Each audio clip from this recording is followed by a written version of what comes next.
ইন্নাল ইনসানা লাফি খুসর। আল্লাহ রাব্বুল আলামিন বলতেছেন নিশ্চয় সমস্ত মানব জাতি ক্ষতির মধ্যে আছে।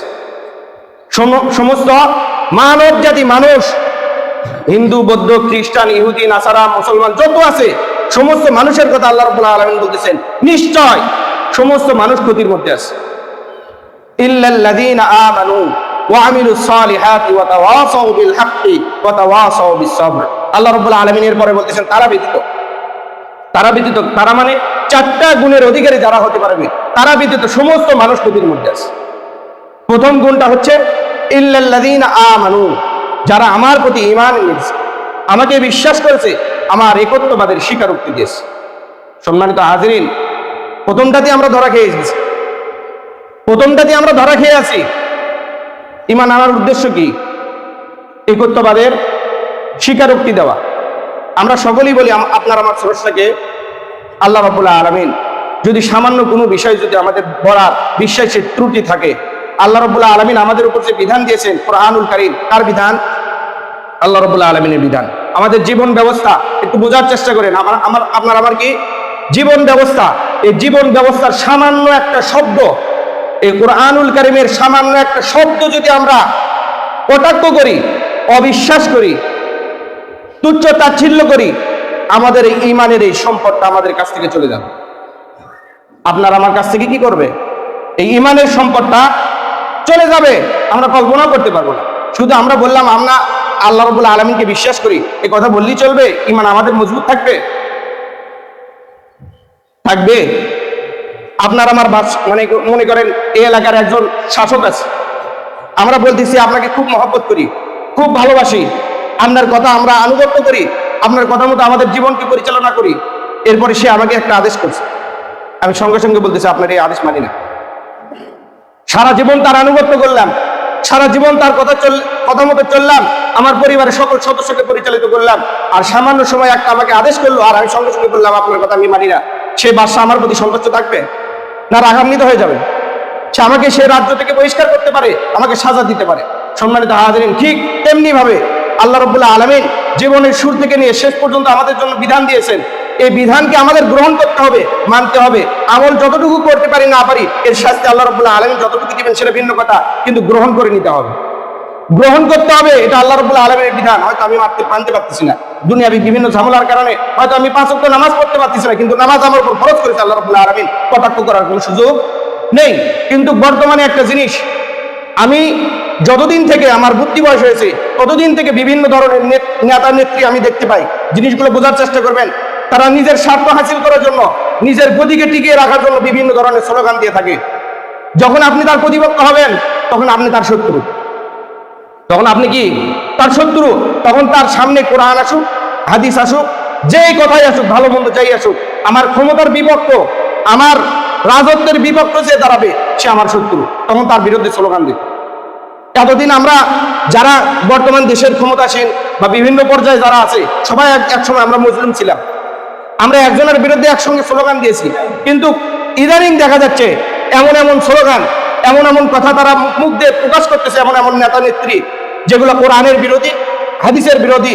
এই কোরআনের বিরোধী কথা আমাদেরকে বলার পরে আপনার আমার মনের মতো যারা আমার সামনে বসে আছেন সবাই বলতেছেন ঠিক, কিন্তু সেটা কোরআনের বিরুদ্ধে না হাদিসের বিরুদ্ধে? কোরআনের বিরুদ্ধে কার বিরুদ্ধে যাবে? আল্লাহর বিরুদ্ধে। আমি এই জন্যই বলতেছি, আপনাদেরকে সতর্ক হওয়ার জন্য বলতেছি। ঈমানকে হেফাজত করুন, আপনার আমার ঈমানকে হেফাজত করতে হবে, এই জন্য সতর্ক থাকতে হবে। একটু বোঝার চেষ্টা করুন আমি কি কথা বলতেছি। কিছুদিন আগে একটা কথা শুনতে পেলাম, আল্লাহ রাসূল সাল্লাল্লাহু আলাইহি ওয়াসাল্লাম একটা কথা বলেছেন, মান রাআ মিনকুম মুনকারান ফালইয়ুগাইয়িরহু বিয়াদিহি ফাইন লাম ইয়াসতাতি' ফাবিলিসানিহি ফাইন লাম ইয়াসতাতি' ফাবিকলবিহি। আল্লাহ রাসূল সাল্লাল্লাহু আলাইহি ওয়াসাল্লাম বলেন, যখন তোমাদের সামনে কখন অন্যায় কাজ হবে, অবিচার কাজ হবে, তখন তোমরা সেই কাজটাকে হাত দ্বারা কি করো? প্রতিহত করো, সেখান থেকে ফিরিয়ে দাও। অর্থাৎ হাত দ্বারা সেই জিনিসটাকে প্রতিহত করতে বলছেন। কার আদেশ? রাসূল কারীম সাল্লাল্লাহু আলাইহি ওয়াসাল্লাম বলেছেন, অন্যায় কাজ যদি হয়, কোরআন হাদিসের বিপক্ষে যদি হয়, তাহলে অবশ্যই আমাকে বলতে হবে, কিন্তু হাত দ্বারা প্রতিহত করার মতো আমার শক্তি নাই, কিন্তু এতটুকু আছে, জবান দ্বারা বলার মতো ক্ষমতা আছে। এজন্য আমি বলতেছি, বলা আমার দায়িত্ব, এজন্যই বলতেছি। কিছুদিন আগে একজন একটা কথা বলছে কোরআনের বিরোধী, বলতেছে এরকম আমাদের দেশে আইন আমরা বাস্তবায়ন হতে দিব না, এরকম আইন আমরা পছন্দ করি না, যে আমাদের দেশের কোনো মা বোনেরা 4টে বিয়ে করার কোনো অনুমতি দিয়েছে? তোমরা কি অনুমতি দিয়েছো? সবাই বলতেছে না। এভাবে মুসলমানের ভাই বোনেরা স্লোগান দিতেছে, না আমরা 4টে বিয়ের অধিকার কাউকে দেই নাই। 4টে বিয়ের অধিকার আপনার আমার মা বোনেরা দিবে? 4টে বিয়ের অধিকার আপনার আমার মা বোনেরা দিবে? আল্লাহ রাব্বুল আলামিন কোরআন পাকের মধ্যে বলতেছেন, ফানকিহু মা তাওবা লাকুম মিনান নিসাই মাসনা ওয়া থুলাথা ওয়া রুবা। আল্লাহ রাব্বুল আলামিন 4টে বিয়ের অধিকার আল্লাহ রাব্বুল আলামিন দিয়েছেন আপনাদেরকে। আল্লাহ রাব্বুল আলামিন 3টে বিয়ের অধিকার আল্লাহ রাব্বুল আলামিন দিয়েছেন। 2টে বিয়ের অধিকার আল্লাহ রাব্বুল আলামিন দিয়েছেন। আপনার আমার মা বোনকে দিতে হবে। যদি কেউ বলে এরকম আইন আমরা মানি না, এরকম আইন আমাদের দেশে বাস্তবায়ন হতে দিবে না, আমি খোদার কসম করে বলি এটা আল্লাহ রাব্বুল আলামিনের বিধান। কেউ যদি অস্বীকার করে তার ঈমান থাকবে না। এই কথা যারা সমর্থন করবে, ঠিক বলবে, তাদের ঈমান কতটুকু আছে একটু চিন্তা ভাবনা করে দেখুন। এই জন্য আপনাদের ঈমানকে সতর্ক করার জন্য আমি এই কথা বলতেছি। আরেকটা নেতা এই ধরনের কথা বলতেছে, আমি যেই বলি, আমি খুবই মাথাতেও যদি বলি, আপনার আমারও ঈমান চলে যাবে। সম্মানিত হাজিরিন, আরেকজন একটা কথা বলতেছে, আমার মা বোনেরা বাইরে কাজ করবে, তারা আমাদের দেশের অর্থনীতি 200 বছর আর সামনের দিকে অগ্রসর করে নিয়ে যাবে। যদি তারা ঘরের মধ্যে থাকে, তাদেরকে ঘরের মধ্যে রাখার তারা পরিকল্পনা করবে, তারা এই দেশকে আরো 200 বছর পিছনে নিয়ে চলে যাবে। মানে জাহিলিয়াতের সময়, মূর্খের সময়, মানুষের আধুনিকতা যখন ছিল না, সেই রকম একটা পর্যায়ে চলে যাবে, ঘরের মধ্যে মহিলারা চলে যাবে।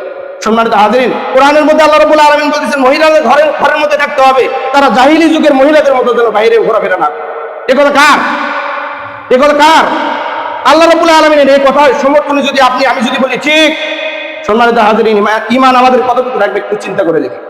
এই জন্য আপনাদেরকে সতর্ক করে বলতেছি, সময় শেষ। আল্লাহ রাব্বুল আলামিন কসম করে বলতেছেন, সময়ের কসম করে বলতেছেন, সমস্ত মানব জাতি ক্ষতিগ্রস্ত, ইল্লাল্লাযীনা আমানু, কিন্তু তারা নয়, তারা ব্যতীত যারা কি আমার প্রতি ঈমান এনেছে। ঈমান আনার দ্বারা আল্লাহ রাব্বুল আলামিনের সমস্ত আদেশ এবং নিষেধ মেনে নিয়েছে। পালন করার মধ্যে ত্রুটি হলে আল্লাহ রাব্বুল আলামিন হয়তো ক্ষমা করতে পারেন, কিন্তু মেনে নিতে হবে আমাদের। যদি মেনে নেওয়ার মধ্যে কমতি থাকে, আপনার আমি ঈমান চলে যাবে, বেঈমান হয়ে আমাদের অন্ধকার কবর দিতে হবে। আল্লাহ রাব্বুল আলামিন আমাদের সকলকে সঠিক বুঝ দান করুন। আমি কোনো রাজনৈতিক বিষয়ে আমি বলতেছি না। আপনারা, আমার আব্বা যদি আমার কোরআনের বিরুদ্ধে কথা বলে, আমাকে বলা দায়িত্ব, আমার বলা দায়িত্ব। আমার আব্বা যদি বলে, সম্মানিত হাজির, আমিও যদি কোরআনের বিরুদ্ধে কথা বলি, আপনারা বলবেন আমার বিরুদ্ধে। আল্লাহ রাব্বুল আলামিন আমাদের সকলকে বোঝার এবং মানার তৌফিক।